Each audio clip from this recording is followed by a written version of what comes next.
Unfortunately, we begin tonight with a story involving the Fremantle Football Club and Michael Johnson. And Michael, it's a story that's unfolding as we speak. And it's a serious story, Jerry. There's no doubt about that. I think the statement from Freo will say it all. This is the statement issued this evening by the Fremantle Football Club, and it says, in relation to recent media inquiries involving Fremantle player Michael Johnson and a drug-related matter, CEO Steve Rossich issued the following statement. Quote, the club is aware of the matter and has informed the AFL. We are treating it very seriously. We are currently gathering all relevant information and will make further comment when we are in a position to do so. Now, what we understand, Jared, is it involves a small amount of cocaine. Yep. And also further understand that the police are currently interviewing Michael Johnson. It's disappointing, very disappointing. Well, it's majorly disappointing for the AFL, for the football club. I mean, what view do the AFL take on this, Michael? Oh, they'd be gutted with this. I mean, they were very proud of their results last week. It's only 4 days since they issued those results. How do you think a player believes they're going to get away with taking cocaine or drugs? I mean, Ben Cousins was able to avoid the system for a while, and I think it came up on the show last week. Well, we didn't actually ascertain with Ben how he thought he beat the system, but Ben was subject to far fewer tests. The regime at the time didn't involve the same number of tests as it does now. No, it was 400 at that stage. It's 1,500 now. In fact, I spoke to Ben today and asked him those exact questions, given a lot of people would have liked that question asked, Michael, and he said basically it was a combination of strategy and good luck, in that he didn't take any drugs on the day of competition or close enough to competition where he could be tested, and he was fortunate enough not to be tested throughout the week. I also believe he probably didn't go to some training sessions through the week where he thought he might have been compromised. So there wasn't any masking agents, and other than that, it was just a combination, as I said, of good luck and a bit of management. Jimmy, do you think, on what we know at the moment, has this got the potential to derail Fremantle's season? Well, depending how bad it is, but yeah, I mean, it's got the potential to derail a few weeks, because every player, and Michael Johnson's been terrific for them, so as a player it's disappointing, and as a group it's disappointing.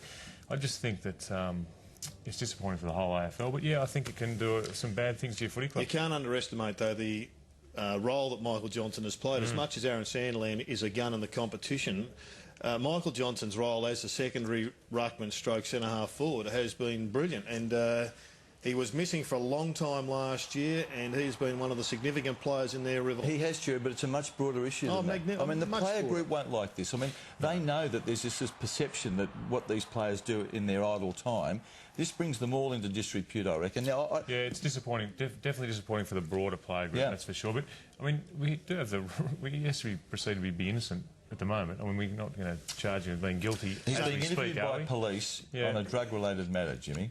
Yeah, I'm just saying, let's just wait till we all... Can I ask you, Herdy, because you were among the fold only a couple of years ago, do players think that they can play with the 3 strikes, in that they can get caught once, dabble again, and they only get dead set serious when they've expunged 2 strikes? You're asking the wrong person, to be honest. I mean, I didn't see it I just wasn't around it. I was of the age group that it wasn't there, but there's no doubt at a younger level there was some drug use, and yeah, I think that some guys definitely just throw the dice. They think that you can take something and get away with it, and it's only the 3 strikes. But if you're going to criticise a 3 strikes program, I think that's misguided, because I think the AFL has taken consultation from the best people in the business, and it's a well thought out process. So I truly believe that 3 strikes is still the best way to go. I think we're all agreed on that. Jared, take me through Jared's not convinced. What will happen. No, I think 2 strikes is probably enough. I mean, if you get caught once, there's your chance, and I think your second time is probably enough before you get a decent penalty. Take me through what will happen. We know recently that the Geelong Football Club, the Geelong Leadership Group, suspended Matthew Stokes for 8 weeks for possession of 1 gram of cocaine. Now, we know the Johnson quantity, allegedly, is supposed to be small, but I would presume if it does in fact exist, it's a lot more than 1 gram. What would you think Freo should do in this case? I'm not sure what Freo will do, but in speaking to the AFL, I believe that if he concedes that he owns the cocaine, then he'll be given 1 strike, and then the AFL will wait until Fremantle hand down a penalty of their own before they act. And I guess we've got a very clear precedent with Matthew Stokes being outed for up until and including round 8, and I think they would follow a similar strategy. Just Mark Harvey, I mean, he's gone through a couple of years of pretty much being smashed by the media, and he's done a great job to get them where he is, how would he be feeling at the moment? He'd be gutted. Yeah, By this. and Apart I from think the fact that Havlich Johnson, and they all would be. Sandilands Yeah. and the core players at Fremantle who've guided that side to a great start so far this year would be absolutely gutted. It's a slight on the whole lot of the leadership group, but I mean, particularly with Cousins making such a public, or facing such a public examination, and what it can do to you only 7 days ago, for a bloke to go out there and then, I guess, actively engage in what we believe is taking cocaine is just beyond belief. Dockers were poor inside 50 this time round, though. They were. Well, they played a very good side, didn't they? Yeah, and the pressure that Collingwood put on you caused you to be poor inside 50. I mean, that kick, even if it was a good kick, was going to a 1-on-3, so it's not a great selection with a bad kick. Barlow, who's been pretty good, that's a dangerous kick, but cuts them up. But where do you go? The space, there is space out there to the left. Maxwell, how often has he done that, though? Yeah.